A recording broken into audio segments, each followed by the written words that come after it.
Gurubhyo Namaha. A very warm welcome to the second of the 4 lecture series on the life and works of Swami Pujya Swami Chinmayananda ji. And I welcome back Swami Chidrupananda ji. And we are very grateful to him for agreeing to do these 4 lectures. And in the morning, we have Swamiji started with influence of Chattampi Swami and many other things, and how the journey began to Swami Chinmayananda ji, and he will continue the discussion now. Before proceeding further, just a brief prayer. Vakratunda Mahakaya Koti Surya Samaprabha Nirvignam Kurume Deva Sarvakaryeshu Sarvada. Shri Gurubhyo Namaha. Hari Om. Swamiji, please go ahead. Yeah, thank you, Nitin. Hari Om.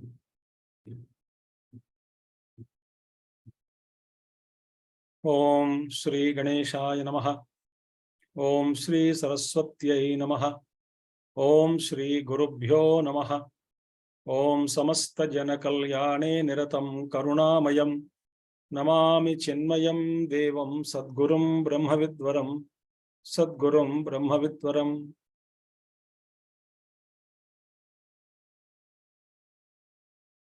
Hari Om. In the last session, that is in the morning, we saw Pujya Gurudev's family, how Gurudev was brought up in the house, what he studied and how he studied or where he studied, and his life in the university, participation in the freedom movement, how he escaped the police but ultimately was caught, jailed, fell sick, thrown out. Then a lady rescued him. Then he spent some time in Baroda, recovered, went back to university, completed his studies, joined the National Herald. Then later on he became freelance journalist. His friend's sickness, paralytic stroke, Narendra Shah, that was a shock. Then he saw the emptiness of life in a party where Pujya Gurudev recorded it. So all these things have led him to a question about life itself. So in order to expose sannyasis in his own language, Gurudev language, or trick of the Mahatmas, so-called sannyasis, he landed up in Rishikesh, Swami Shivananda Ashram in 1946. And we also saw a bit about Pujya Swami Yogananda Ji Maharaj, who was not known to the world. He did not want to be known, but he was given Diksha by Swami Shivananda Ji Maharaj, and he spent some time in 50-60 years. He spent 1948 to 2015. He spent on a small hillock, never moved out of the city. Advaiti, and how Gurudev stayed in his room for some time in the initial years. How Shivananji asked Balan or Gurudev to stay in his room. That incident and all that we saw. Now, who is this Swami Shivanandaji Maharaj? He was one of the greatest luminaries of spiritual world that this great land, India, has produced. Swami Shivanandaji. Like we cannot talk about Gurudev, we also cannot talk about Swami Shivanandaji. His depth, his experience, the divine experience, his contribution, his intense tapasya is beyond words. So such a great master, Swami Shivanandaji.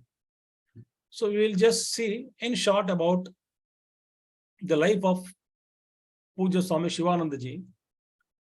To such a great master, Gurudev went first to Swami Shivanandaji and he got all that he wanted. Further, of course, his journey continued. That we will see later on as per the instructions of Swami Shivanandaji. So Swami Shivanandaji Maharaj was born on 8th September 1887. He was born in South India and his name was Kuppuswamy. And he was very extraordinarily intelligent and mischievous also. And right from childhood, Swami Shivanandaji had shown the signs of tyaga, renunciation, giving, sharing, and love for fellow beings. And he used to pity the poor people, feed the hungry at the door, beggars.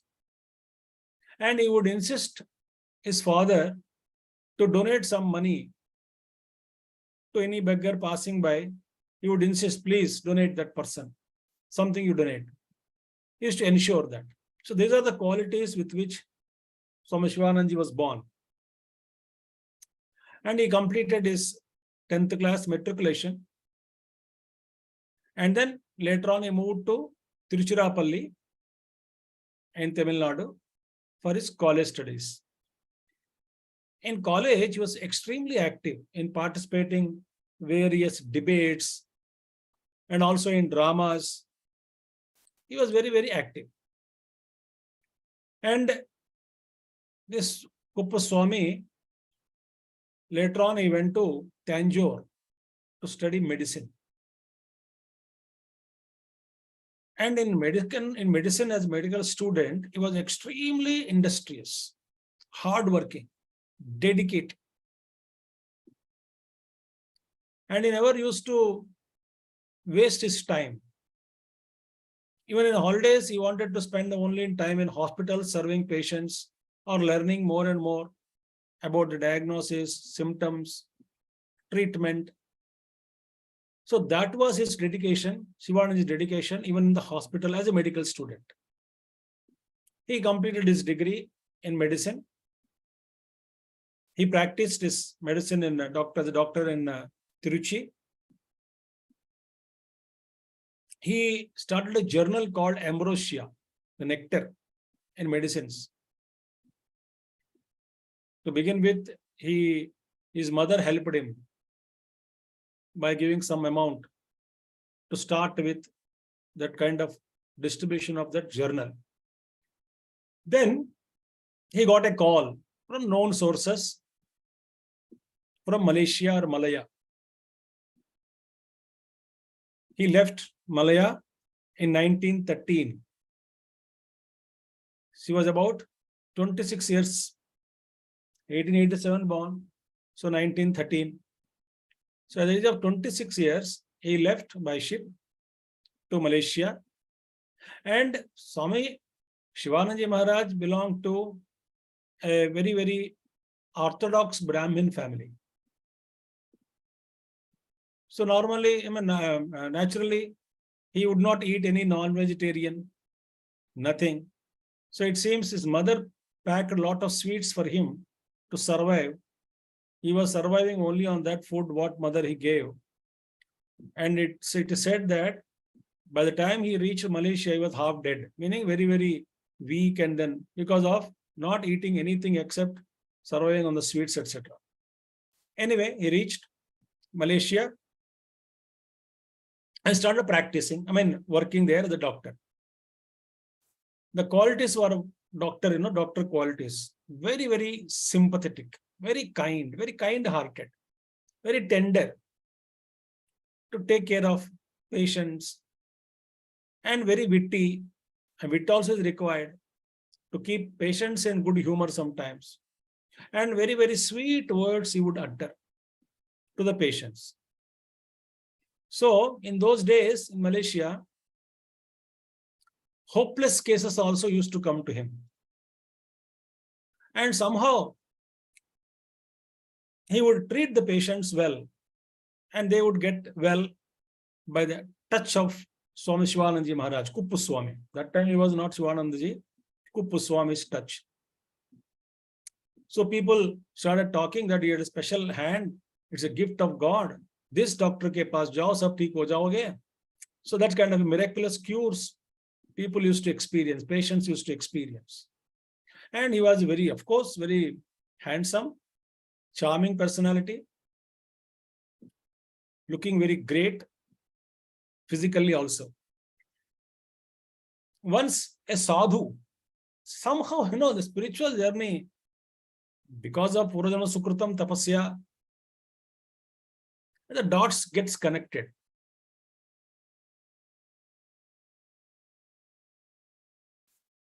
Anyway, one sadhu gave him a book called Jiva Brahma Aikyam, oneness between the Jiva and the Paramatma, written by Swami Sachidanandji. And that, after reading that book, something arose in him. The dormant spiritual tendencies which he brought from earlier sadhanas of earlier lives arose in him. Then he began his intense study books of Ramatirtha, Vivekanandaji, Shankaracharya, and he also read Bible and many books of Theosophical Society, and very, very regular in his sadhana, morning sadhana, japa, prayer, meditation, and he was very fond of yoga and asanas. Yoga sadhana and asanas. Of course, he used to read a lot of books on Bhagavad Gita, other granthas, itihasas, Mahabharata, Ramayana, etc. The very important thing is, it is recorded that he used to practice Anahata Laya Yoga, meaning dissolving oneself in one's own heart. The heart is a center where the truth is known or realized. So Laya Yoga, Anahata Laya Yoga, you practiced it. Now, after practicing some time, in 1913, I think he left. By 1923, he left Malaysia for India. He renounced the world. Enough of this for my practice and all. The spiritual thirst, the quest started. Spiritual quest. So he reached Madras, met a friend, in his friend's house. He left all the luggage. Then he went for pilgrim tour. He went to Varanasi. He met many Mahatmas. He visited many temples.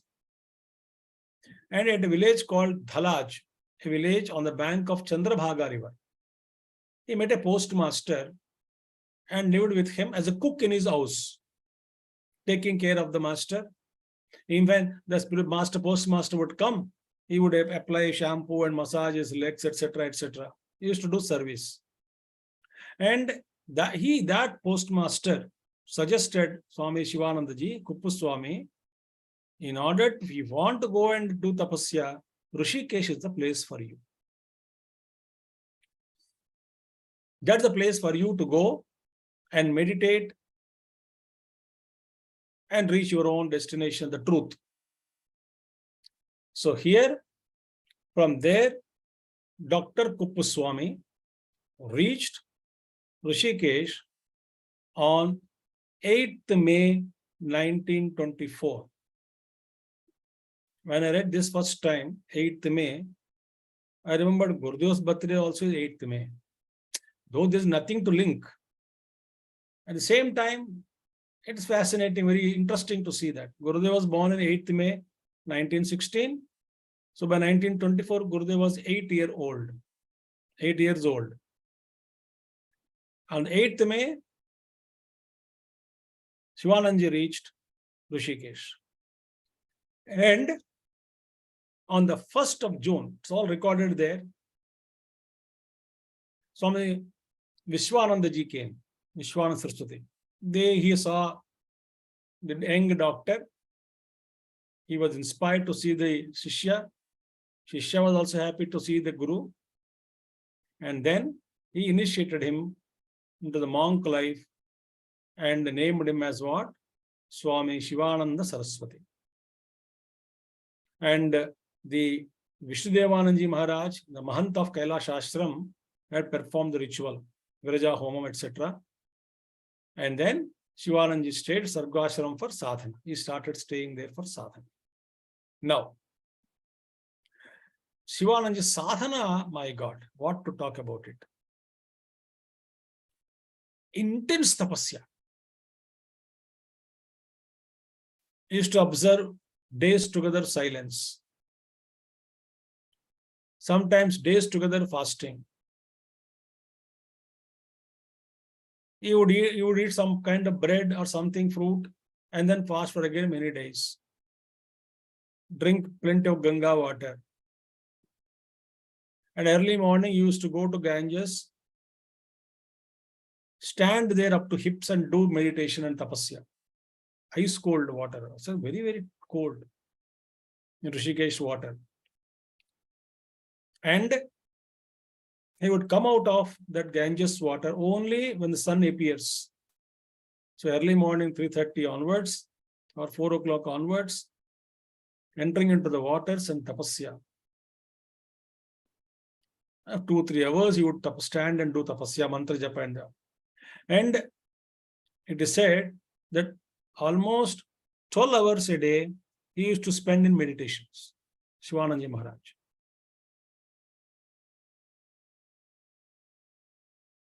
Meaning spirituality is not a part-time business. Eventually, all of us have to reach that state where intense tapasya will be the order of our life. No compromise in sadhana. But that kind of fire has to be created in us. Only after karma samskar, all old karmas and all got dissolved, old vasanas are exhausted, the fire comes out, fire of sadhana. Even though Swami Shivanandaji Maharaj was engaged in such a severe sadhana, intense tapasya, but the rest of the time he did not neglect his seva to people. The doctor, no? He used to visit all the sadhus, their huts.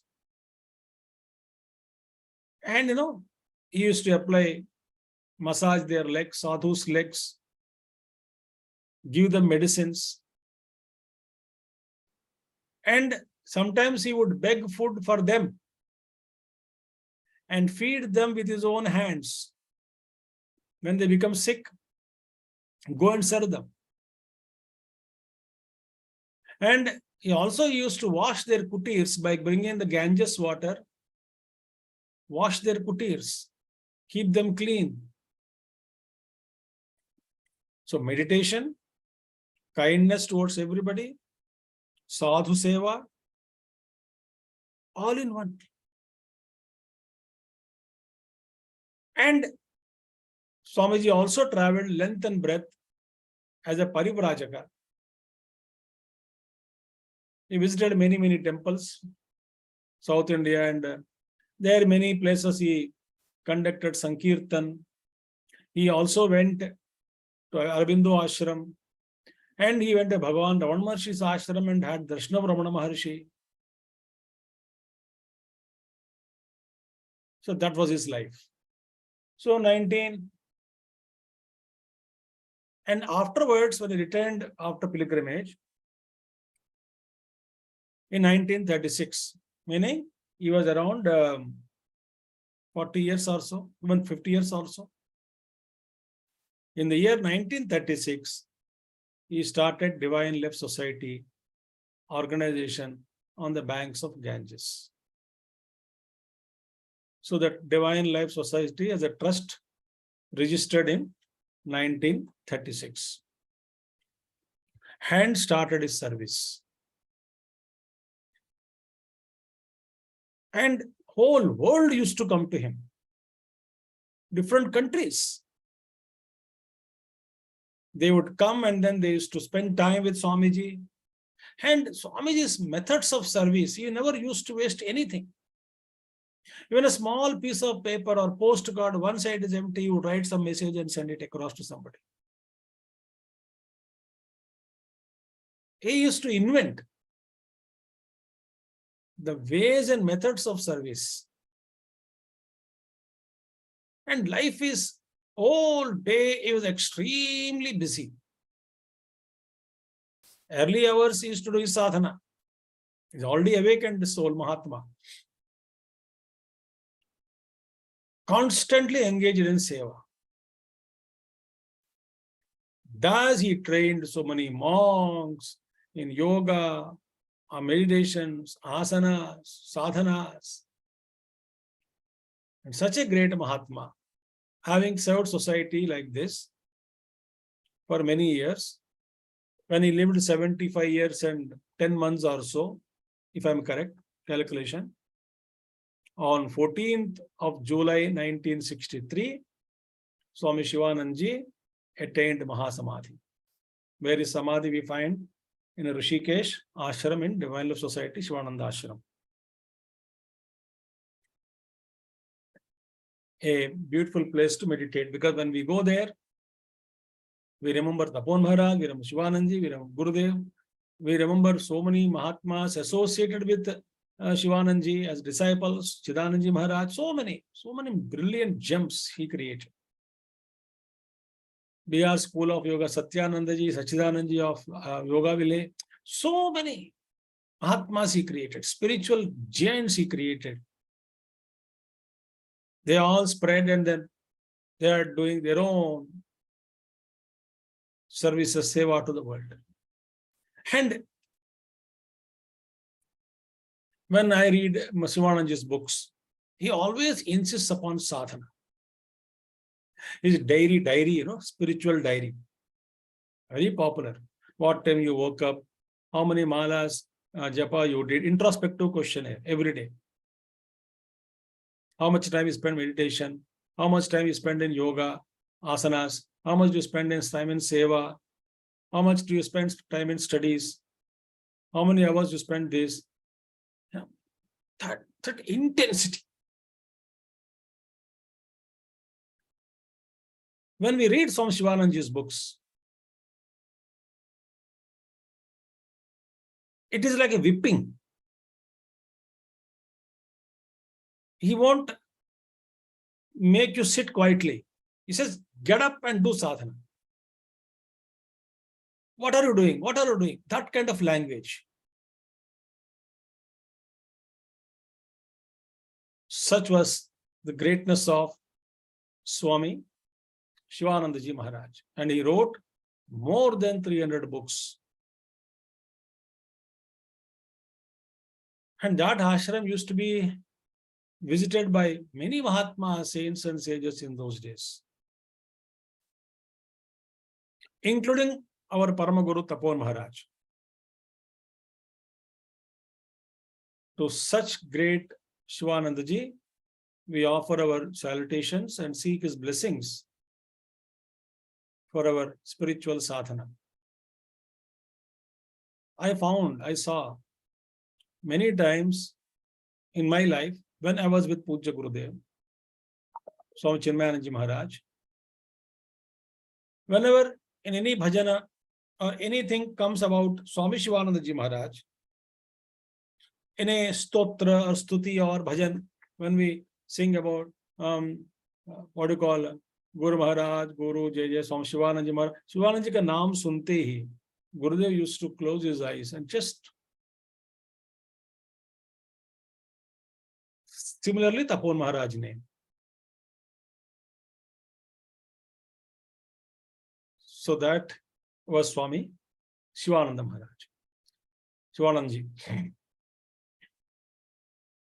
So there our Pujya Gurudev landed there. In 1946. So when he went as a young journalist with a lot of questionnaire, he was very anxious. Shivanji said, kept him cool, meet me, not today. I am busy, tomorrow we will meet.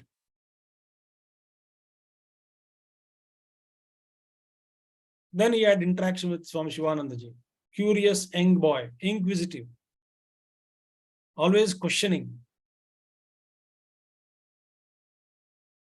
And he knew greatness of Gurudev. So Swami Shivananda used to slowly, I would say, chiseled him, brought him up, shaped him up well. Right? So Gurudev landed there. So he stayed in the beginning. After staying, we'll come back to story of Gurudev. After staying for a couple of months in Rishikesh, in the first visit, he didn't want to come actually. He was so happy there. He's getting his answers. Gurudev was getting his answers. But he had to also come as a journalist. So he used to come back to Delhi, then again go back to Rishikesh. So frequent visits he used to make to Rishikesh. From Delhi, Rishikesh, Delhi, Rishikesh. Rishikesh to Delhi, Delhi, Rishikesh, like that. Each time spend some time in ashram, come back, perhaps go back with more questions. Pujya Gurudev. Like that, he was putting in effort, Pujya Gurudev. He has to balance himself with the work as a journalist and also an intense spiritual seeker. Before he finally made a decision to dedicate his life to spiritual field. So, after that, in 1948, by the spring of 1948,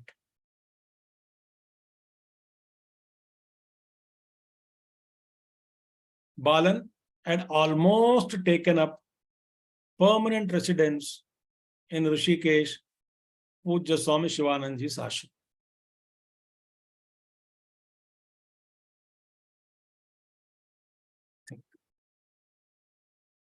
And in 1948, they're staying there. He started on a Chardham Yatra. Pujya Gurudev. By then, he had become an earnest seeker. So, his mother, Kochu Amma, when he was embarking that journey to Chardham Yatra, remember, he did not yet take sannyas. He was still seeking.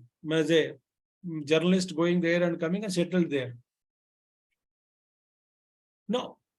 On 24th March 1948, he wrote a letter to his mother,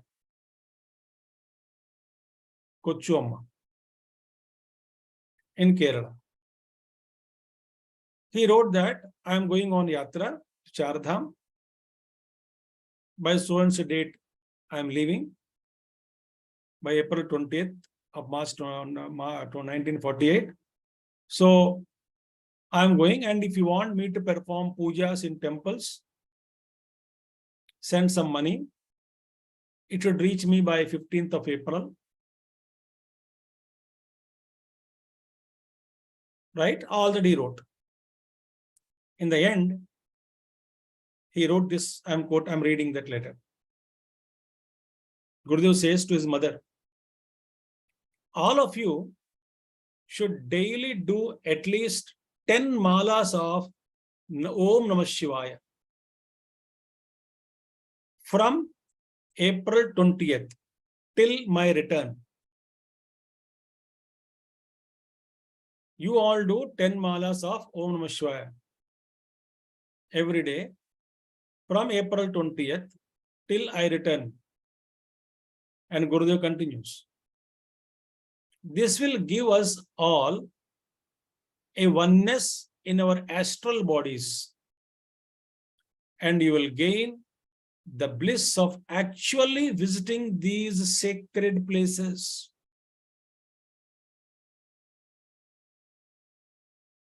This is the most mystical statement, what Gurudev said. Normally, Pujya Gurudev never uses these words like astral bodies, etc. We never heard that he used this kind of words, astral bodies, etc. That means what?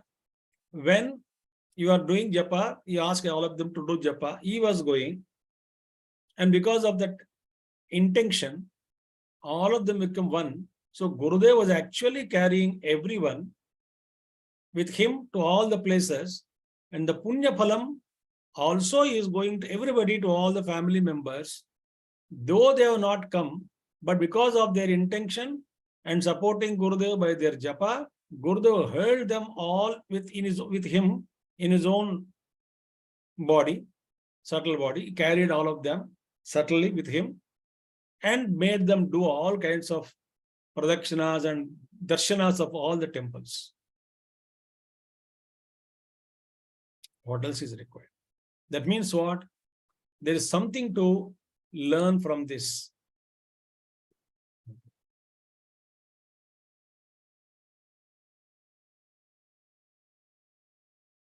A Mahayogi used to say, somebody used to come to him, he would give some prasad, a laddu or something, whatever it is, a laddu or fruit, anything. Oh, this is for your wife also. Oh, this is for your friend also. He would say, the other man will say, but I am not going, Swamiji, I am going back only there after 1 month or so. Never mind, close your eyes, think of him and say that this should be go to him. You eat, the energy, the phalam will go to him.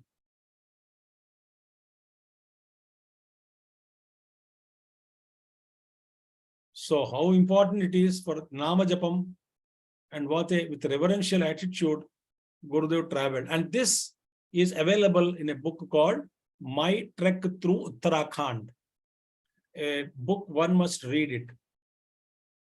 Gurudev wrote. It's a Gurudev's diary, handwritten diary. It was published at monthly intervals in the Sunday magazine section of the National Herald from December 1948 under the title Kedarakhand Yatra, Gurudev. So in National Herald, this have come out. Every month, his diaries were published. Uttarakhand Yatra.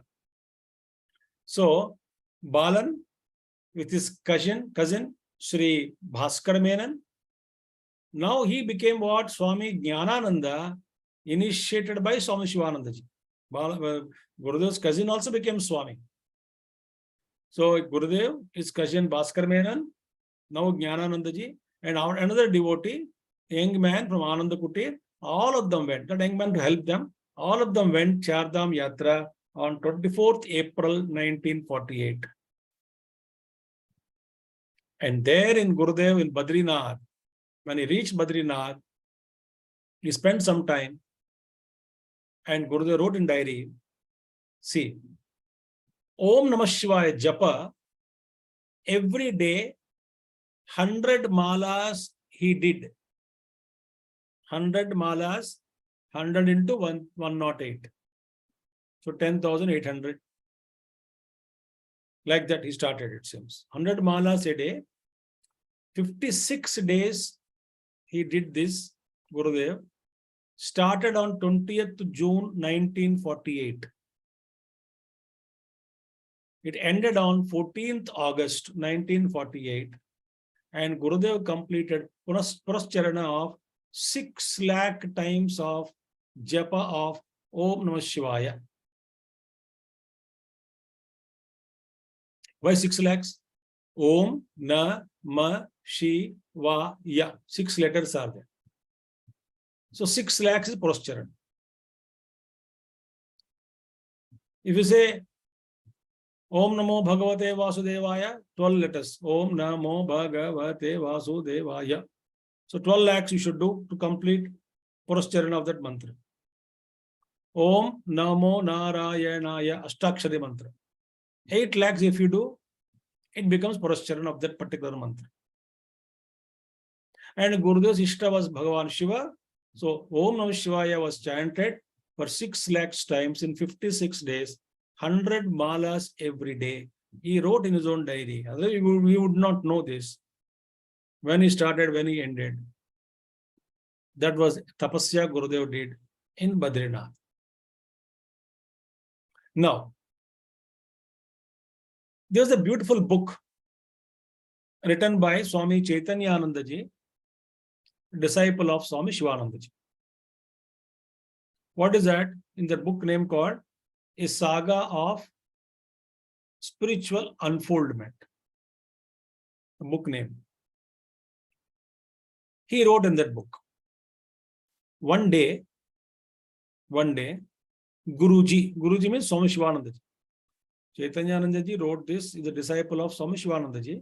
So he wrote, one day, Guruji called out, Balan, come here. You are a fortunate young man. You are an MA, you are unmarried, you are free, and the world is full of sorrow. And we have witnessed the horrors of the Second World War and the recent partition of the country. If you join us here, you will benefit yourself and also render valuable service to the world. Shivananji told this to Balan. Come here, Balan. You're a good boy, young boy, unmarried. Join us, our ashram, become a monk. We are going through a turmoil in the world. Your services are required. Well learned, educated you are. Why don't you join us? And Chaitanyanji writes, it seems it was like a bolt from the blue to Menon, Balanji. Swami Shivanji looked at him. He was shocked. Suddenly, he was asked to. He wanted to pursue spiritual studies, but sannyasa, that thought was maybe perhaps has not yet come to him. So Swami Shivananji sensed this suddenly, that kind of a bolt or some confusion or some shock like. He didn't know what to answer. So to ease him, Shivananji told, I believe, he quickly added, no, there's no hurry. No hurry. Go back to your job in Delhi. No hurry. You can take decision later on. But keep this in view. Keep visiting the ashram whenever you find time. And Delhi is not far away. You can come anytime you want. ये मन में रखना. In future, if you want, welcome. अभी तो हरी नहीं है. Don't get worried. This was recorded by Swami Chaitanyananda in his book written by A Saga of Spiritual Unfoldment. And Balan used to make many visits to Rishikesh from Delhi. And another visit, one of the visits, Chaitanyananda only continuing in the book. He said, Guruji is told, Guruji means Shivananji told.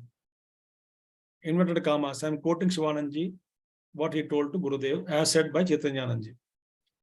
Thunder more than Vivekananda ji. I myself wanted to go abroad and do it. But the whole world comes here. I have no time. Besides, there is some pain in the knees and in the back. But I shall send you instead. Instead of me, I will send you there. I am unable to move because of people coming here, lot of people, lot of work is there. But you go and roar like Swami Vivekananda, and I will send you. That means these gurus who are awakened, those who really awakened their consciousness to that state of reality. There's no ambiguity in them. They knew what the divine plan is for them. For them means for their disciples. So thus 2-3 times Swami Shivanandaji asked, told. So later on, Balanji had decided to take up sannyas. In the later part of 1948. Then he wrote a letter where permission is required from father. So, in the book, he writes, Balan himself told Swami Chaitanyanandaji that, he says, I wrote to my father 3 full-scale pages describing how I came in contact with Swami Shivanandaji and what all happened here and his intention to take sannyas. Big letter, 3-page letter. 3 page padhne ke baad, his father wrote only 4 sentences, it seems. Gurudev said it seems. What is that? He wrote, I wonder whether you can lead the life of a sannyasi. If Swamiji makes you a sannyasi and you succeed in that calling, no one will be happier than myself. And he ended the letter with blessing. So, Kuttan Menanji has blessed Gurudev. Okay, want to take Diksha? Go. Take the. It was very surprised at home, everybody. Everyone was surprised at home. This boy, naughty boy, very, gorgeous and then outgoing and outspoken individual, and want to dress up well and this and that, questioning. He want to be a sannyasi. So it was actually entire house was in shock, like, surprise and shock, something like that. All emotions put together. So many things are recorded when we read the various books of Gurudev's.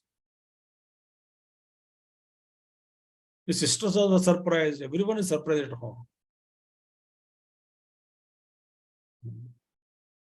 So after Diksha of Gurudev, Swami Chinmayananda, he had expressed, it seems, to desire to go to US. Because Swami wanted to send Balan to US. He also expressed, okay, if you wish, I will go.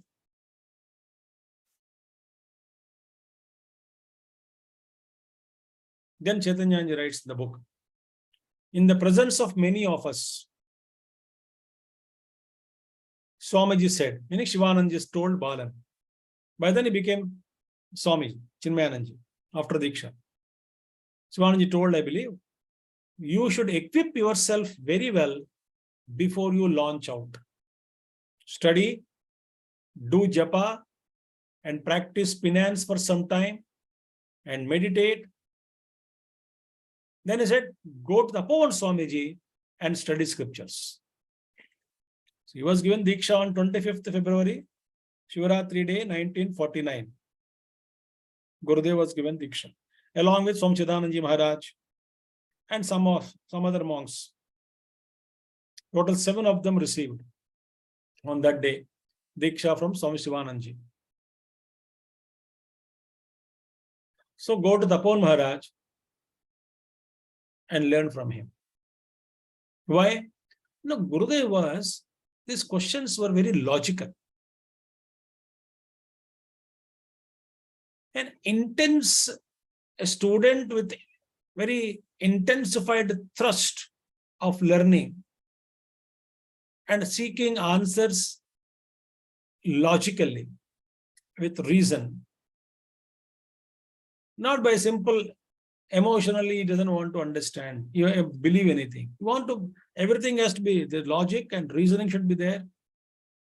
I should get convinced. So sharp intellect Gurudev had. That we will see, we would notice in Gurudev's lectures and books. Very, very sharp intellect. And Swami Shivanandaji was very busy with his own activities. Morning till evening, meeting people, serving, attending patients, So many visitors would be there. So whole life, morning till evening, Swami Shivananda's life, he was very busy.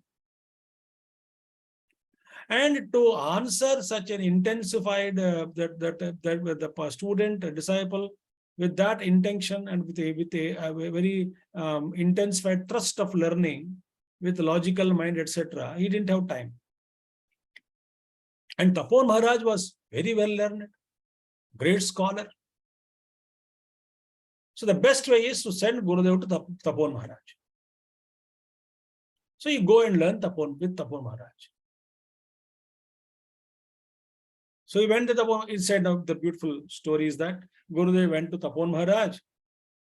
He walked from Rishikesh to Uttarakanshi. It's there in the people talk about it. And having walked there in Tapon Maharaj, he knew Tapon Maharaj because when he used to visit Shivananda Ashram, he had seen earlier, he knew Tapon. But now, as a student, go and learn. He is in Uttarakanshi. See, he walked. Maybe 4 or 5 days walk or 1 week walk. And Tapon Maharaj was another great Mahatma that we'll see later on. He asked him, Swami Shivananda had sent you, where is the letter from him? Oh, having walked about 100 kilometers or 150 kilometers in the mountains from Rishikesh to Uttarakanshi, and here is a Mahatma says, get me letter.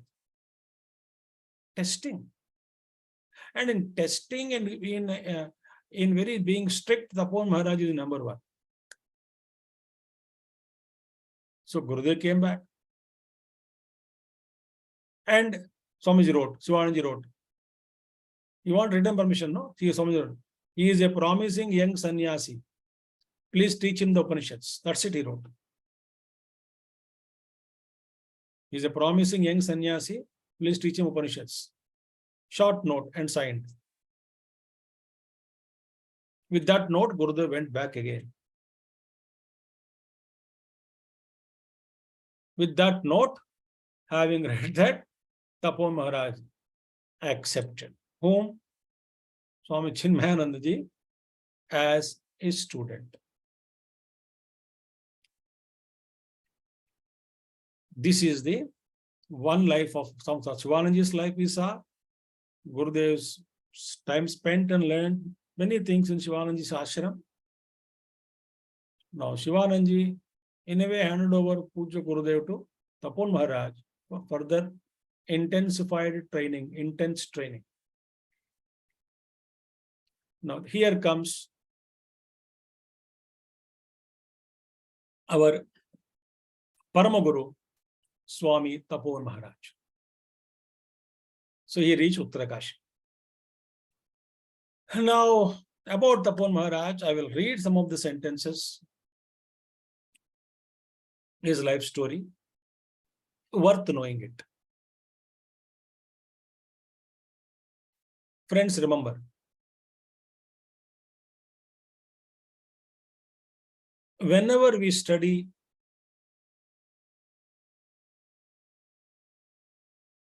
biography or autobiography, or listen to a lecture or a talk on any Mahatma, awakened souls, any great spiritual luminary, please remember, at that time, as long as we are studying it, our consciousness gets united with the consciousness of that master or spiritual luminary.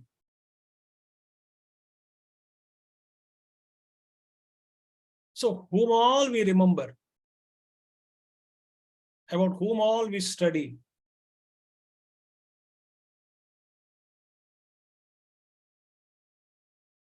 we become one with them.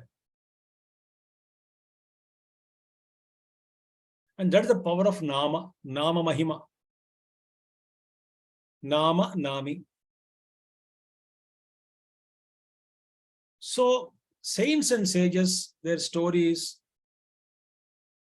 when we study, and when our mind, if you don't like the word consciousness, mind, when the mind gets yoked to that particular master, united with him, and transformation begins.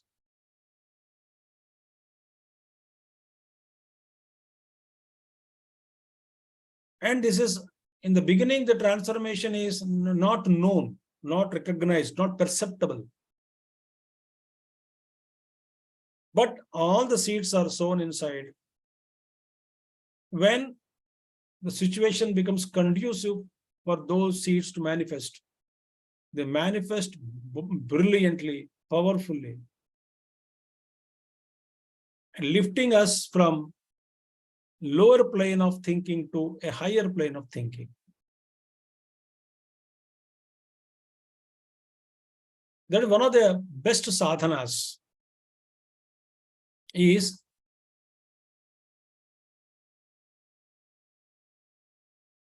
to study or to read autobiographies of yogis, biographies of saints and sages. That's enough. So we study about Pujya Swami Tapon Maharaj, our Paramaguru. Okay. Now, such a man is very rare in the history.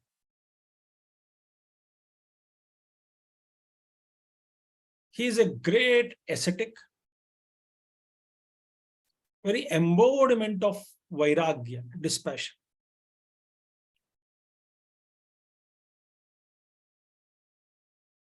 He is a treasure house of knowledge. He is a best of the jewels, the jewel of Himalayas. So all these are rolled into one, is Swami Tapon Maharaj. He is fully absorbed in truth. Fully abidance, his abidance in truth is complete. The light of Tapovan never descended, both physically, philosophically, literally also never descended from heights of Uttarakashi. Figuratively, he never descended from that state. He is always absorbed in that Brahman state.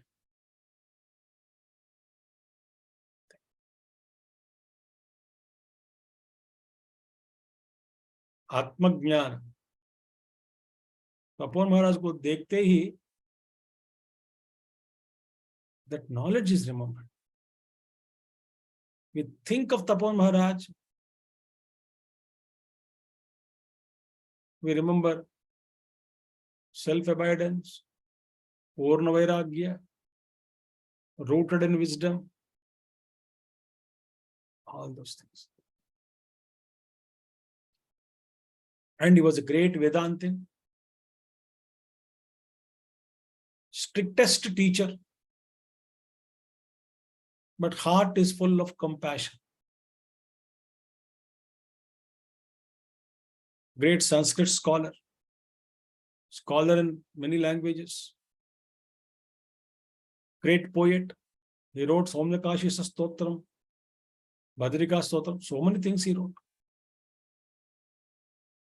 So no doubt and no wonder, Swami Shivananda ji called Paramaguru Tapon Maharaj as what? Himavat Vibhuti. Himavat Vibhuti. The glory of Himalayas. Because of him, Himalayas have gained more glory. Himalayas got glory because of the presence of such great masters.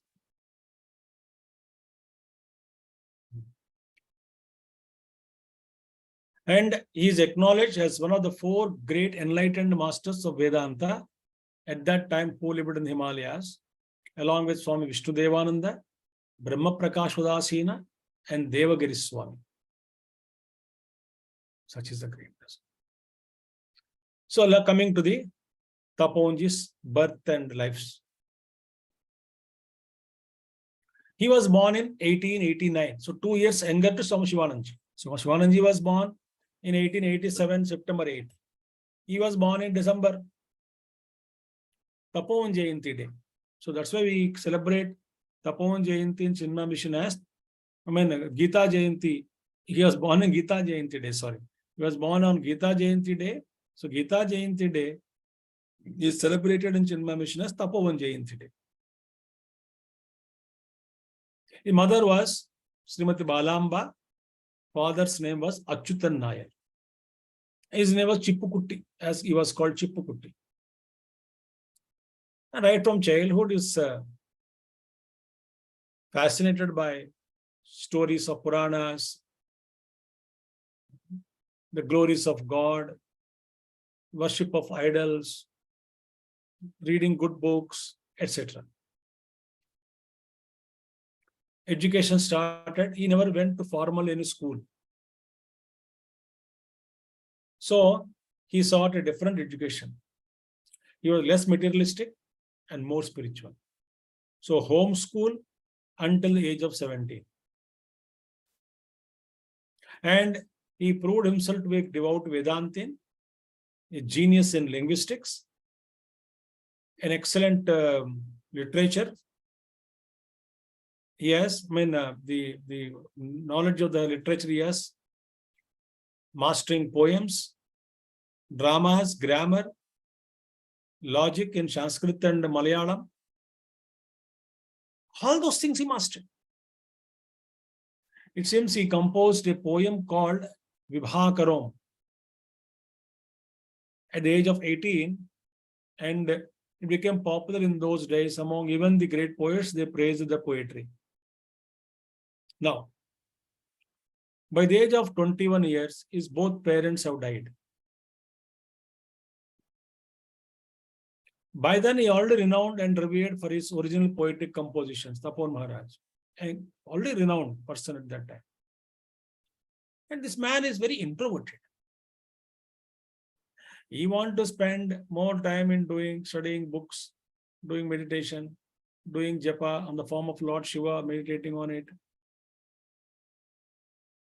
thinking, and he is not at all interested in worldly pleasures, averse to them. So near father's house only, in Kerala is full of jungles only, no? Kerala is so much of greenery, so much of, beautiful place.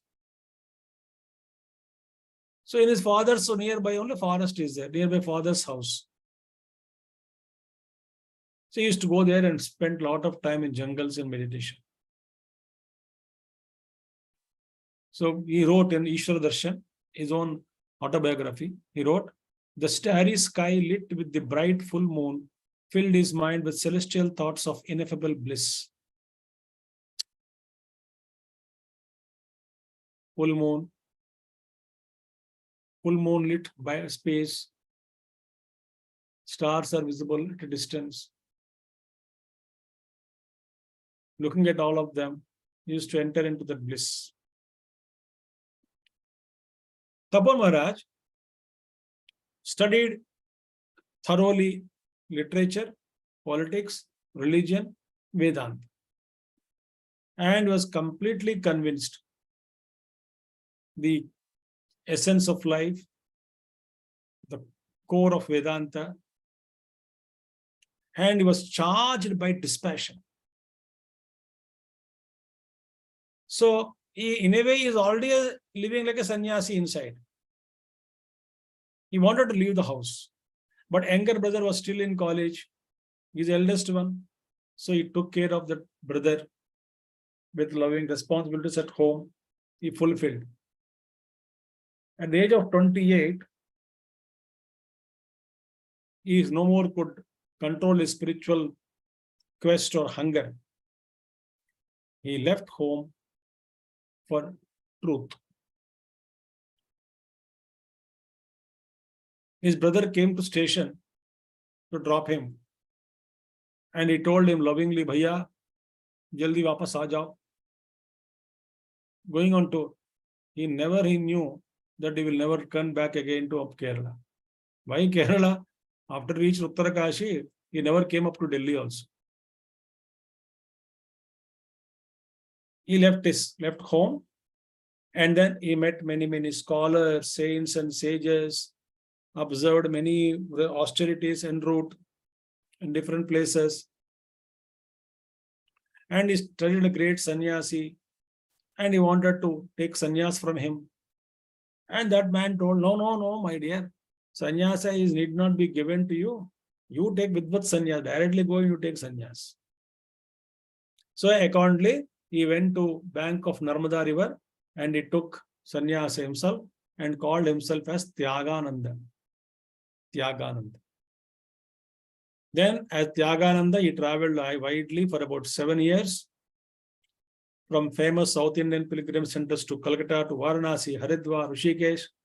In Rishikesh, Swami Janardana Giri of Kailash Ashram traditionally initiated Chipukutti, now Tyagananda, into sannyasa with the name Swami Tapovanam, forest of austerities. Tapovanam. Tapovanam. Swami Tapovanam chose to live in the then small remote mountainous area of that time, we went small area there, Uttarakashi, he started, Uttarakhand. In one room, those who have seen, they knew, small room, mud plastered, hut, thatched hut,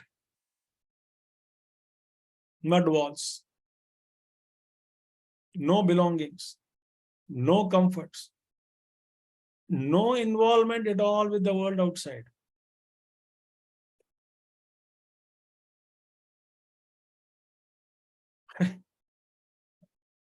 We also go to camps here and there, in spite of all provisions.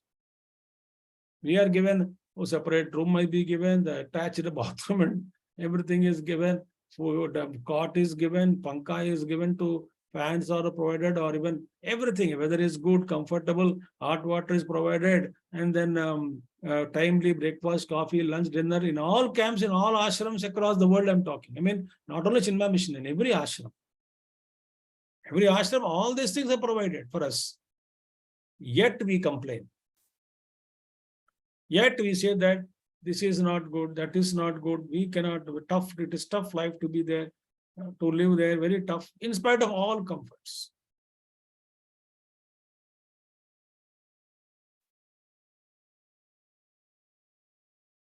When I went first time to Uttarakashi and saw Tapovan Kuti long back, and then I was wondering, here he stayed.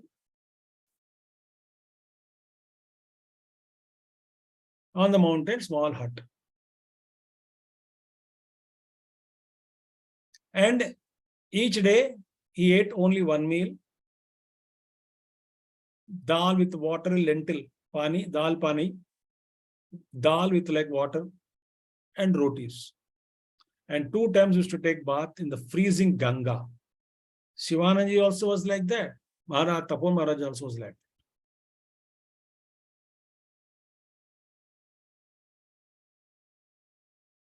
If you accept a resident disciple, they have to live in under strictest conditions. So I believe total 35 or so students came with great enthusiasm, but most of them withdrew, unable to bear the kind of lifestyle that Guru lived, austere life. They couldn't withstand the hardships there in the ashram. There is no ashram. He said, you find your place to stay. I don't have a place to provide. I can't provide you food. I can't provide you accommodation. You find any tree or any other ashram you find. Stay. You beg food. Kali Kamli Wala Baba ashram or Sameer ashram, you beg food. You take care of yourself. Come here on time for class. I will teach you.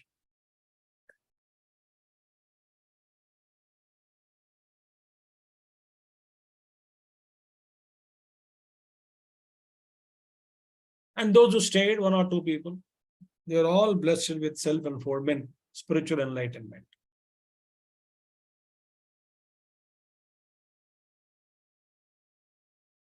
To that great, I would say, I would add one thing, don't misunderstand, a looking monster guru.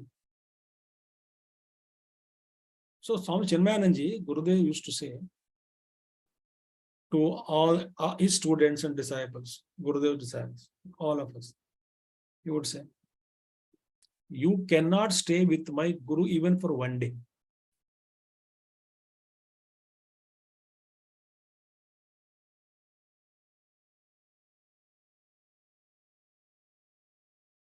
That was Tapan Maharaj. So to such a Guru, our Gurudev went.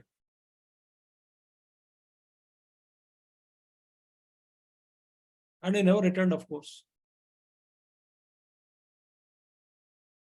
Then Tapan Maharaj said, okay, welcome Chinmaya, now listen. I will teach only once. Number one. You have to repeat when I ask next day everything as it is. Discipline is a must. Stick to timing is important. The day you could not answer my questions, you have to pack and leave.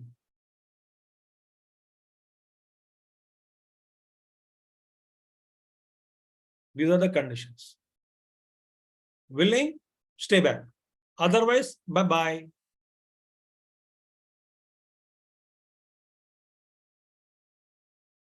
So if you want this truth, you have to be like this.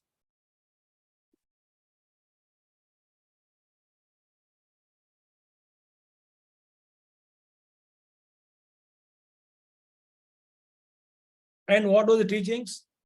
Oh, no more theory, because everything, whatever he taught, it was experience of Tapan Maharaj.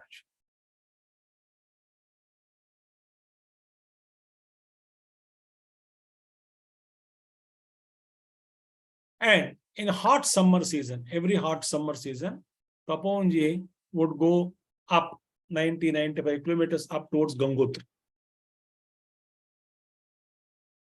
Uttarakashi, still above Gangotri. There is another small hut. So Gurudev also used to go along with Tapan Maharaj to that Gangotri hut. Gurudev accompanied him. And that ashram we saw, where very, very small hut. And Gangotri is still colder, very tough, no comforts, no nutritious food, not much warm clothing is required. They don't have, not perfectly warm clothing is not there. Adequate shelter, very small. No LCD for reading. And no talking was allowed among disciples. What a condition it is. Don't gossip, don't waste talk. Then what? Schedules are like this. How? Every day, early morning, take bath in ice cold Ganga. We also went to Gangotri. In the mid-afternoon to take that bath, it used to be like a shock for us. Once in a lifetime, if we take a great Gangotri bath, naha liya. Ek janam mein is janam ke liye kafi hai. More than enough for this life. Daily. Wake up early, take a bath, ready for morning class at 6 a.m. And Vedic tradition to be followed. Class will start with the prayer. And every day, morning class for 1 or 2 hours. Every day, more number of hours in classes, different timings. Rest of time, what? Reflection, mananam, prayer, meditation, service to the Guru. And during scriptural studies, Tapan Maharaj will read out one verse of the text, give the meaning in Hindi or English. He will explain grammar word by word and what is to be understood, how it is misunderstood by some, all that he will tell. And this way, there are also, apart from scriptural studies, lessons learned daily from austere life, living example of the Guru. गुरु को देखते देखते बहुत कुछ सीखना पड़ता है. His dispassion. Uttarakashi also, Gangotri also. Once somebody brought,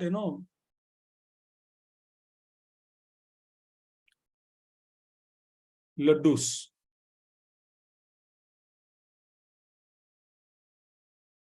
Basket of laddus. I heard many, this is of course known, recorded. Tapovan said, "Dike andar rakho, keep them inside." So students were thinking, after the class, Guru will give. After 1 week, Guru never bothered. He never thought of giving laddus to anybody. And people thought that, ye Guru to bhul gaya. He must have forgotten giving laddus to us. Or somebody would have thought that he must be eating inside alone.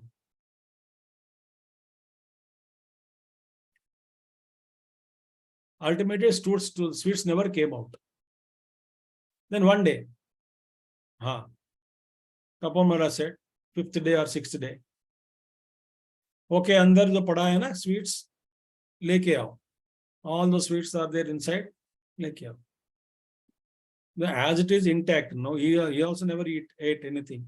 Intact laddus are brought. Then he said, go into Ganga and throw these laddus into Ganges and come.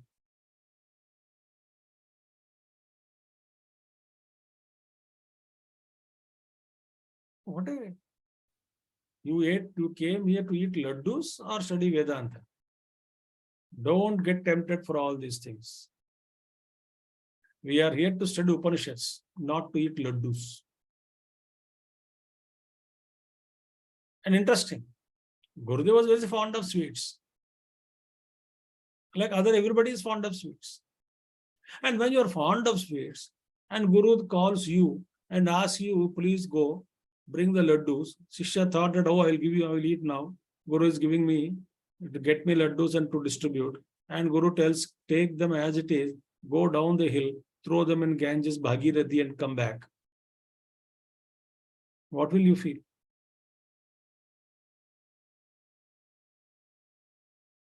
And another thing I heard, this is, I don't know whether true or not, I don't know, but I heard from senior disciples, of our Gurudev. Must be true, may not be recorded everywhere. That disciples were Gurudev was sitting, it seems one day, Gurudev or some disciple, Tapan Maharaj was teaching. When cat went inside the room, in between the teacher and the Guru, one cat went.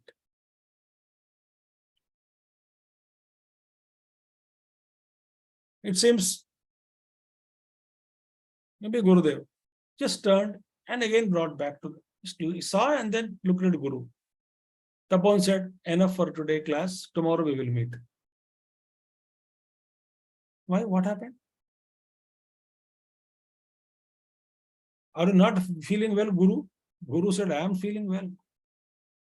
But what happened? But you are not well. Why? You saw the cat going inside. Okay, just glanced, but I came back. I was alert. No, you were not alert. You saw the cat went inside. Then the background, the mind starts working. Cat had gone inside. I kept milk for my Guru or something I kept. Cat may spoil, cat may eat. So the focus is disturbed. So today, no class. I heard this.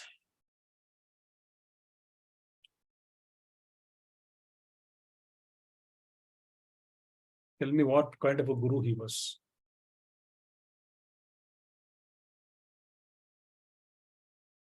Therefore, when Gurudev, the local sannyasi remarked, I believe, when Tapan Maharaj attained Samadhi, Gangotri and Uttarakashi lost their glory when Swami Tapovanam left his mortal coil. That was the powerful presence of Tapon Maharaj, gradients and glory. And he roamed in his Himalayas. His pen was constantly scribbling the beauties. He wrote beauties he discovered and the thoughts passing through his sacred bosom, wrote Swami Chinmayananda. As he roamed the Himalayan peaks, his pen was constantly scribbling down the beauties he discovered and the thoughts passing through his sacred bosom, wrote Swami Chinmayananda. About Gurudev, about Tapon Maharaj. So he preferred solitude. Anybody coming, he wanted to go to Gangotri, he doesn't want to meet anybody. And his letters are also there to householders. Beautiful letters Tapon Maharaj used to write, guiding them how to live life. And his famous books are Wandering in Himalayas, Autobiography Ishwara Darshan, in Kailash Yatra, his pilgrimage to Kailash Yatra, and Saumyakashisa Stotram, Badrisha Stotram. All those things are wonderful books of Swami Tapon Maharaj. So Swami Shivanandaji told, his life and personality are indeed most precious and invaluable, for they form a lofty example of what true Vedanta and true sannyasa have to be. Such exceptional sannyasins as Tapovanji are a glory to this land with its ancient ideals of renunciation and cosmic service. They are a treasure to the entire humanity. Swami Shivanandaji wrote about Tapon Maharaj.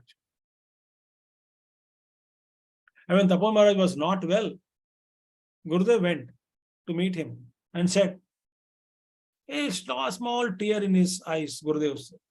Tapon said, still you are crying? I taught you so many things, that I am not the body, etc., etc. Then Gurudev said, emotionally, I believe, I will take you to Delhi for treatment. Why suffer like this in this?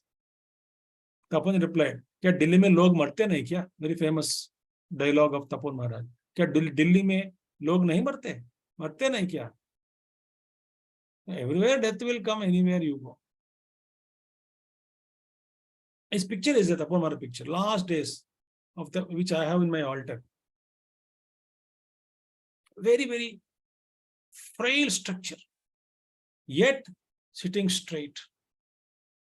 And there is radiance in face. Tapasya. So we cannot do, unable to do small tapasya also. What for tapasya? Morning getting up is tapasya for us. Doing 5 minutes japa of tapasya for us. Not to talk nonsense in it is tapasya for us.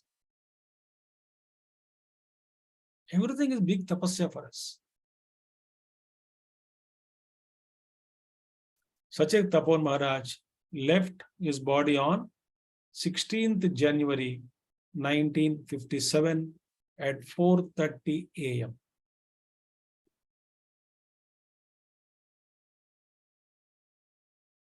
And Gurudev came to know about Tapon Maharaj Samadhi after 4 days. The telegram reached him on 20th. At the time Gurudev was in Palagad conducting Jnana Yajna. The telegram came and just Gurudev shed tears. Because naturally,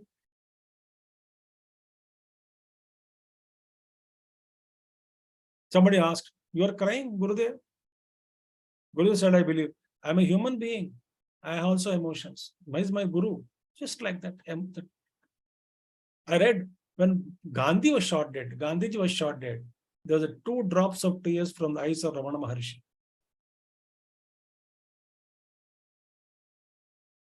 The paper came, Gandhiji, Mahatma Gandhi shot dead. 2 tears from Ramana Maharshi's eyes. It was recorded, it was. So even today, Tapon Maharaj is invoked. They may not be known outside Chinmaya mission circles, or those seekers of truth who have come across Taponji's literature, they would know. But whoever has invoked him or invokes him, they get instant blessings of Tapon Maharaj. Long back when I was a youth, when I was in Hyderabad, so we had I had thought that, we must do on Tapon Jayanti Day, Gita Jayanti Day. Someday we chose that we must chant Tapon Shatakam, which will take 5 minutes to chant one time. 6 verses on Tapon Maharaj. So I thought of chanting, we'll chant, we'll ask this, put this proposal to our Brahmacharji there at that time. And to mission members, let us agree. If they agree, we can put. What do you thought? 108 times of chanting of Tapona Shatakam. One day, morning till 7 o'clock to evening 7. I calculated time. So 27 times, give break. Then 27 times, give some lunch.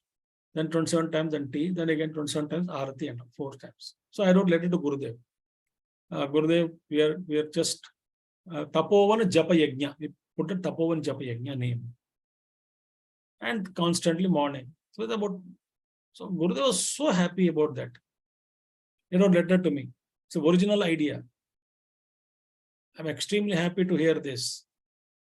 And send this to TP, Tapon Prasad. This will get an idea to other centers also. They may also do this. That is intention. Tapon Maharaj.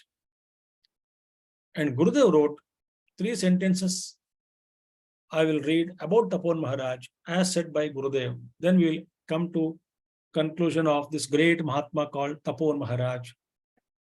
Himavat Vibhuti. Embodiment of Vairagya. Pure knowledge only. That Jnana Ghana. Brahman alone. Tapon Maharaj, in his heights of contemplation, meditation and all, you may not understand. But he said about Gangaji, he called Gangaji as liquid Brahman. He sees everything Brahmamayam only. Such a Tapon Maharaj. And Gurudev said about Tapon Maharaj, about his Guru. He said, I quote, he was a god without a temple, a Veda without language. Then Tapon Maharaj ke baare mein Gurudev says about Tapon Maharaj. Shri Tapon Maharaj, who guided me to the end and pushed me into the beyond. Who guided me to the end and pushed me into the beyond. Meaning, he made me realize the truth. And Gurudev also said about Tapon Maharaj, all my life is a story of my love for him. I must have spoken in all 12 words out of fear, born of respect.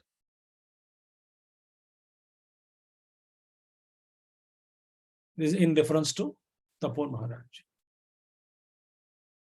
That means that was his reverence to Gurudev, his Guru, Tapon Maharaj.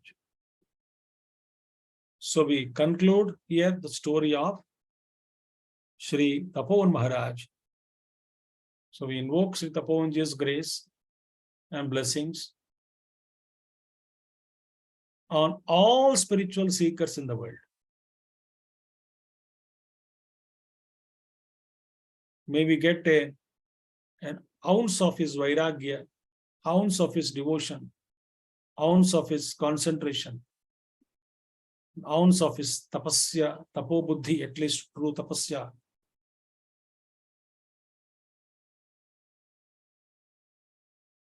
That was our Paramaguru, Swami Tapon Maharaj.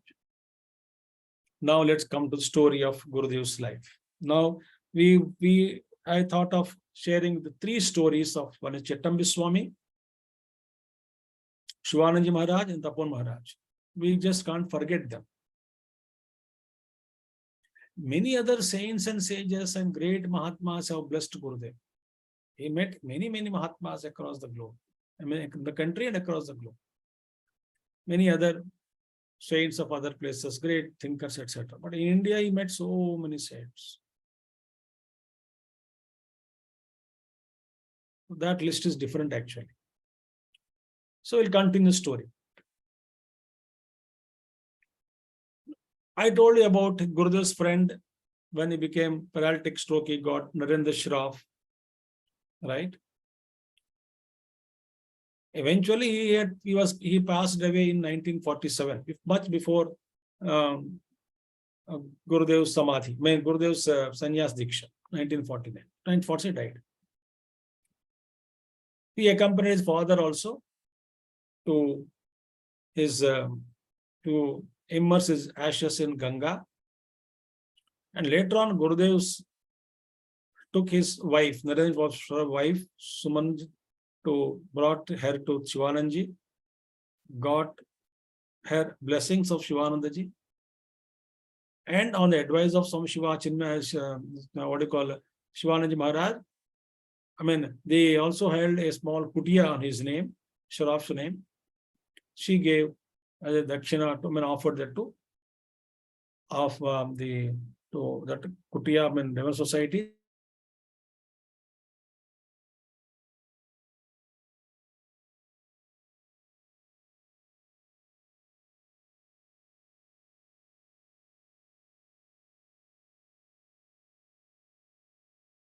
Pujya Gurudev. He would meet Gurudev also when he was growing. So that is the one important thing. Now, on the advice of Swami Shivanandaji, Swami Chinmayananda, that is Gurudev, set off on March 11th, 1949, after Diksha, to Gurudev Yatra, to pilgrimage to Vrindavan and other places nearby, and returned on April 15th to Rishikesh. Small yatra, Shivanandaji, so Gurudev traveled and came back. I wanted to bring out here, record here, and another episode, which is again not known, not recorded in any of the books of Chinmaya Mission. Unfortunately, when I met him, I did not carry I did not get thought to record all that. But then I'm just telling you, there used to be he was also 8 years or so younger than Gurudev, but when during Shivanandaji's ashram stay, and there's a Balan, as well as Swami Chinmayananda, there used to be a great Swami called Vithalananda Saraswati. He used to stay in Kailash Ashram in Rishikesh. Right? He was very stout man, very short and stout. He also recently attained Samadhi. So, it seems Gurudev and this Vittal Baba, we used to call him earlier, later on. Vittal Baba only told me and other monk all the stories. It seems he used to stay in Kailash Ashram. He was a friend of Balan and Chinmayananda. And sometimes it seemed they used to dive into Ganges, Rishikesh to swim in the heavy, cold waters. And Shivanananda used to tell him, it seemed, that both of you are doing this adventure, not good, Balan, don't go. And Vittal Baba told this. Both of us used to jump, and then Shivananda used to warn us and not to do all that. Anyway. And this Vittal Baba, he was very hungry. So he would say, he used to eat food in Kailash Ashram, but it was not sufficient for him. So he would go sometimes mostly to Shivanandaji Ashram, and Shivanandaji would say, "Aa gaya tum, to kitchen ke andar jao, khao. You have come, go inside the kitchen and eat more food." That Vittal Baba narrated a beautiful episode. What happened, what he saw in those days. That I want to share now. This is also not recorded anywhere and not known to people. How I came in contact with Vittal Baba when we were very young, through one of our uncle's house he used to visit in 1970. Right? He was an old man only. And we used to go, and then later on when we became We joined Chinmaya mission, became monk, and after monks and after Sanyas Diksha, we met him. He was very happy. Then he remembered, you came to Gurudev, very nice, and we were friends, and all that. He told stories about that Shivananda ashram and how he used to stay and meet Shivanandaji and then eat more food there because of his hunger, etc., etc. He is a great, what do you call that, advanced Mahatma and then Siddha Purusha. Okay. He told this episode, incident happened in Shivanandaji's ashram when Gurudev was alive. But Gurudev was there in Shivananda ashram as Swami Chinmayananda. Kya hua? It seems some European people, they used to come to Shivanandaji ashram. Okay. One day, in those days, it was all mountain. No, so ashram was there, and Rishikesh was all mountain full of trees and jungles, it's all in those days. Now we find a lot of big buildings and all. The mountains. So they used to wander on mountains for just trees and all that, above ashram, Shivananda ashram. So they came one day to European people, both some gents and women and men. They came to Shivanandaji. Then they said, Shivanandaji, morning they met, and then Swamiji, we saw a beautiful statue in the ashram above, under one of the trees. The statue is very good, so we would like to take to our country and ship. Which statue? That when Rishi meditating, some very beautifully there, and then we saw from a distance, so beautiful, that we wanted to take it back, that statue. I said, okay. Shivan said, okay, you come in the evening, I'll talk to you. Vittal Baba told us. So evening they all met again, reminded Shivanandaji, Swamiji about that we wanted to take it. You have to take and pack it properly and then do it. Said, okay. Shivan said, okay, sit down here. And after 2 minutes, he said, where is Chinmaya? Yeah, called Shivanandaji. So Gurudev, somebody said, Chinmayanandaji, Chinmaya, Gurudev is calling. Shivanandaji is calling. So Chinmaya went inside. He stood there before Guru. Shivanandaji turned to these European people, devotees, and told them, morning you saw a statue sitting under the tree meditation. That was not a statue, it is he, Chinmayananda, he said. Vittal Baba said, Chinmayananda used to do hours together, deep meditation, and Appa, he said, Appa, like a statue he used to be there. And people thought he was a statue only. From a distance, a beautiful statue, orange colored statue, stays sitting and meditating, movementless, no movement. And they were stunned. And Vittal Baba told us that that was Pujya Gurudev. That was Chinmayanandaji's tapasya and intense meditation he used to do. Like a chest. I remembered another incident. It happened in 90s. One of our Swamis, who is not with mission now, he was there at that time, so he narrated. So I remember this, I'm sharing this about Gurudev. And Gurudev was talking about Adhyatma Ramayana in Palagat, morning talk.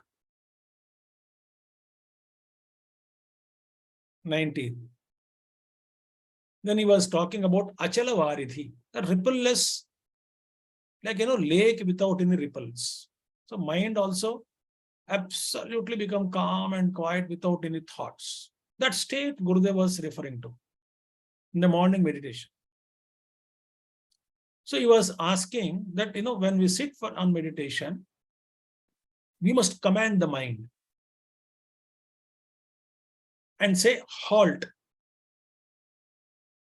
When we say, mind, halt, the mind should halt. Mind should be at our command. When I say to the mind, halt, it should come to a halt. No thought should arise. That was what Gurudev was talking about in the morning class. He was telling. So while telling that, Gurudev said, it seems, he said, we must order the mind and tell, halt. And Gurudev halted his mind at that time. So like this finger, half mouth, little bit closed, halt, eyes closed, and he stopped like that, without a movement for about 15 minutes.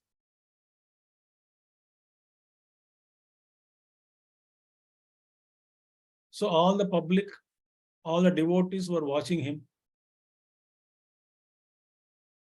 When will he open his mouth? When will we continue or start his lecture again? Exactly after 10-15 minutes. Exact time I don't know, but long time. Gurudev opened his eyes and looked at everybody and said, it seems, never mind, I made a mistake. And continued the talk. I made a mistake means what? I would have only asked you to do this, but I should not have demonstrated this.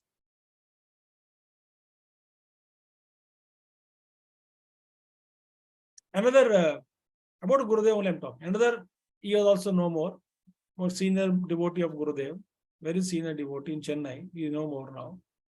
He is known in the 50s, early 50s. When he was in Chennai, they all went for a picnic and they found a small, outside Chennai somewhere. And those days, the geography was different. So, and Gurudev, they all went into a small jungle type, While returning, they want to sit in the bus, all of them were returning, and suddenly they found Gurudev was missing. They started searching in the jungle. Kahan gaye Gurudev? Where was Swamiji? Where? They were panic also. Got panic. What happened to Swamiji? Where not seen? And after 1 hour, I believe, from the bushes, the orange color clothes with that kadao, with that wooden kadao, padukas he was wearing. So tuck, that sound and thin structure, orange, emerging out of bushes in the forest somewhere. Then they asked, it seems, where were you? Disappeared. Said, no, that the place is good. I was in meditation. So that was Pujya Gurudev.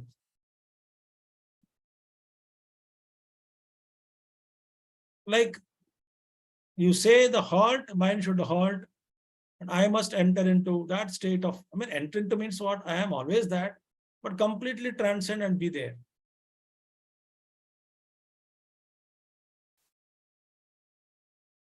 That is what Vittal Baba also told about Gurudev. He also attained Samadhi recently.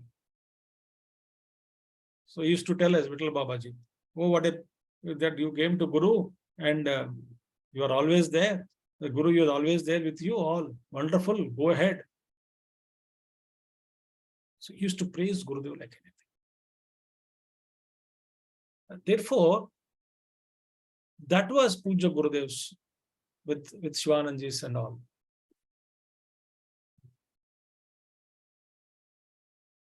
So the first text Gurudev studied under Taponji was Panchadashi, started in 1949, 6th June. On 9th June, they all went up to Gangotri. I told about how Gangotri life is. At the ashram room was 9 into 5 into 4 feet. Gurudev writes, life marvelous. What? Make fire, tea, bhiksha, make hot water, bathe, meditate, sweep with hands, meditate. That's what life is.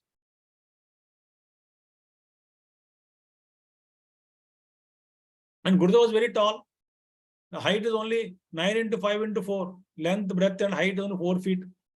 So Gurudev has to bend and go into that kutia. And Gurudev said somewhere, yes, said, what is the necessity for a sadhu to stand in the hut? No need. Only 2 things he can do, either lie down or sit and meditate. If he wants to stand, he can come out of the kutia and walk. In the kutia, why should he stand? There is no need for him to stand. Either sit in meditation or lie down. That kutia, those those who have seen that in Gangotri, they will understand. So therefore, that was Tapon Maharaj. In that way, Gurudev trained under Tapon Maharaj. So in September 8th, 1949, Gurudev returned from Tapon Maharaj. Again, you go back, of course, to Rishikesh. He came to attend birthday celebrations of Shivanandaji. And then Tapovanji came to Rishikesh in winter, and he used to stay in Brahmananda Ashram. There, Pujya Gurudev in Rishikesh, he used to go to Tapon Maharaj in Rishikesh when he used to come back from Uttarakashi. Gurudev studied Prashnoparishad from 29th November to 22nd December 1949. These dates are recorded by Gurudev. In his own diaries, in his own books, he wrote all those things. And then All India tour, Gurudev started on the advice of Swami Shivanandaji from December 1949, April to 1950. During this travel, Gurudev visited his father. And father saw, suddenly Gurudev came and that beautiful scene was described there. He went there and stood, and then father suddenly overwhelmed with great joy and hugged his son. And mother was there. Mother means that father accompanied, the Devaki Amma was there. Father was there. Mother, the stepmother Devaki was there. And you believe there was nobody to go for shopping. So Swami used to go and bring shopping and all. People used to think, oh, sannyasi bringing shopping. So what problem? As a son, I am serving him. So father had accompanied that time, he was Gurudev gave lectures in Calicut. So father accompanied his son to satsangs in Calicut. And after this, his father wrote a beautiful letter to Shivanandaji, thanking him to make Balan as Swami Chinmayananda. Father wrote a letter. He said, thanking, there was such a transformation in his son. He expressed his joy to Swami Shiva. That letter also is there. I am not adding all those details here now, that letter and all. But he thanked Swami Shivanandaji for turning his son into such a transformation that was brought into Balan by Swami Shivanandaji Maharaj. He is able to speak on lectures on Upanishads and Gita and Satsangs in Calicut. So Gurudev came back to Uttarakashi. By then again, Taponji again went back to Uttarakashi. So he studied Mundak Upanishad from 7th April to 27th April 1950. Then classes on Mandukya started from April 30th. Up to 27th April 1950, Mundaka completed, Mandukya started and concluded on 22nd July 1950. Right. And Gurudev used to wash Taponji's clothes, prepare or beg food for his Guru, and getting food from Kali Kamliwala Kshetra. Plenty of discussions with other Mahatmas used to take place. And free time was spent by Gurudev in meditations on the mountains sides or on the river banks of river Bhagirathi. And his eyes became very intense. That we all have seen. My experience and the experience of everyone, those who spend time with Gurudev, his eyes are very, very intense. When I was studying 3rd standard, when I was taken by my father to Gurudev's yajnas, my father told me this, that don't talk in the yajna, don't disturb me, and don't just ask water, chocolate, etc. I was in 3rd standard. Don't ask anything, sit for 1.5 hour here, quietly. And I would say, look into Swamiji's eyes. What I will get? Said, look into his eyes. They are like 2 fireballs. He told me this. They are like 2 fireballs. You look into his eyes. And the last day when the yajna distribution of prasada and all, we used to go in line. I was on 3rd standard at that time. So Gurudev sit on platform. Somebody should distribute. So Gurudev would glance at everybody. So the father said, if he glances at you even once, that's enough. You are blessed, he says. He said. So you look into his eyes. Have eye contact with him. The intense and unfathomable in depth. That eyes. And Gurudev started the desire now to start to share this knowledge with the world outside. The burning desire started in him. Somehow this has to go. I'm so much inspired. This gives clarity of life. This gives purpose. This gives direction. This solves all the problems of life. And this knowledge tells us that all my problems are, as Gurudev puts it, a wrong relationship I have developed with the objects and people of the world. The way I am related to the world, it's a wrong relationship. If I establish, it gives me pain. Right relationship, if I have established, it won't give me pain. So this, by September 1950, he returned to Rishikesh, again to participate in birthday celebrations of Swami Shivananda ji. Then he went to Delhi for a short visit. Again, he returned back to Uttarakashi 1950. And then he asked, of course, permission. So he said, he wrote a letter to his cousin, Bhaskar Menon, who became Swami later on. So he said on 26th October 1950, he said, when the audience, Gurudev wrote a letter to him, when the audience is ready, Lord can speak through this mouthpiece. The desire to share the knowledge. It started growing. But Tapovanji Maharaj taught Aitri Upanishad from 2nd to 13th November 1950. Text after text, the studies continued through 1951 in Uttarakashi at Gangotri. Up to 1951, entire through, because December he started his yajnas and all. Throughout 1951, various texts were started in Uttarakashi and Gangotri.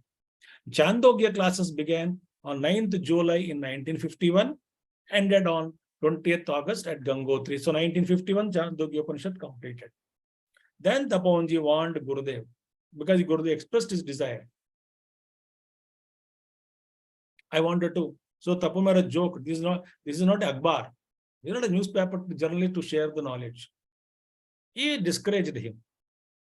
So Tapovanji warned, if you get into the plains, you will be caught in the whirlpool of worldly activities. So don't go, Chinmaya. Why do you want to go? Why do you want to do into the again world? So Tapovanji used to love Chinmaya very dearly. So he says, don't get caught up in the world. And once he tested Gurudev, when Tapovanji tested Gurudev, how Chinmayananda, how once he called him a liar. Some cloth was there and it was torn, and then he said, Chinmaya, you only did this. Nobody said, I never did this, I washed proper. No, but you only did. Gurudev said, no, I never did it. I did not turn. You are a liar. Gurudev was hurt deeply. During one of his days in his stay in Uttarakashi, Guru called me liar. He was hurt deeply, and he was packing his luggage to leave him. And other monk asked him, no, maybe Guru testing you. So don't take it for granted. This Mahatma is the Kattar Mahatma. He is trying to test you, and then Gurudev held back. Maybe, yes, maybe true. Later on, they laughed together after a couple of days. So I think I will conclude here today, because some beautiful observation is there, which Gurudev wrote in the winter of 1950 and 51, that winter, December, January, those days. Gurudev wrote the following in his diary, about very beautiful thing he wrote. Already he had got illumination. His knowledge was complete. Only thing is that he left that a burning desire to share this knowledge with the world. Now the Swami Chinmayananda, in workshop, it was complete. The product is complete. The product will come out and deliver a great service to the world, touching millions of lives, transforming them, embarking them on all of them on the great, grand spiritual journey of discovering who they really are. A great, great, great moment. What is it all about? We will see tomorrow. We'll enter into now Gurudev's work, his teachings, his inventions, His humor, we have to touch upon Gurudev's humor also. His books, how the mission is growing, main milestones in Chinmaya movement, expansion of work, all that we will see in next 2 sessions tomorrow. So thank you all, and today I'll conclude here. So tomorrow I will begin with what Gurudev wrote in his diary. Very interesting, very deep, beautiful revelation to all of us, what he became and what he was by that time itself, in 1950-1951 winters. Thank you. Om Purnamadah Purnamidam Purnat Purnamadachyate Purnasya Purnamadaya Purnamevavashishyate. Om Shanti Shanti Shanti. Harihi Om Shri Gurubhyo Namaha. Harihi Om Sadgurunath Maharaj Ki Jai. Samasta Guru Paramparaye Namaha. Thank you. Hari Om. Thank you very much, Swamiji, for bringing out so many less known shades of Swami Chinmayanandaji's journey, especially his interaction, his studies with Swami Tapovan Maharaj Ji. We could also have this opportunity to have a glimpse into Swami Tapovan Maharaj Ji as well. So I think that added to the already beautiful unraveling, I would say, rather than a lecture. It is unraveling that is going on. Thank you very much, Swamiji. Viewers, with this, we conclude today's session. Please join us tomorrow morning again at 11 a.m. Swamiji will continue this unfoldment of the life and teachings of Swami Chinmayananda Ji. Shri Gurubhyo Namaha.